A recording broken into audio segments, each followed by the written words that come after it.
প্রথমে দেখো, যখন কাস্টমারকে করবে তখন তুমি একদম সামনে ডান দিক থেকে শুরু করবে। এই আমি ডান দিক থেকে তোলা শুরু করছি। এবার যখন সাইডে আসবো, সাইডটা আমার পুরো কর্নার চেপেই কিন্তু করতে হবে।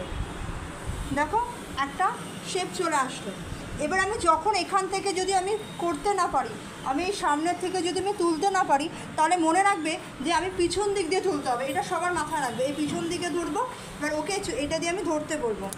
দেখো এই ধরলাম, যদি তুমি সামনের দিক থেকে না আনতে পারো, দেখো আমি পিছন দিক দিয়ে তোলা শেখাচ্ছি।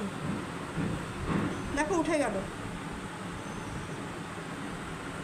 দেখো একটা গাইডলাইন আমার চলে আসলো। দেখো একটা গাইডলাইন আমার হালকা চলে এসছে। এবার এই গাইডলাইন দিয়ে আমাকে আবার আমি সামনে চলে আসবো। এই গাইডলাইন দিয়ে আমি হালকা হালকা করে তুলব।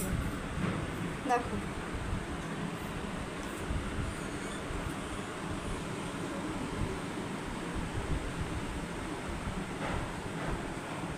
আর সুতোর সাহায্যে পরিষ্কার করছি।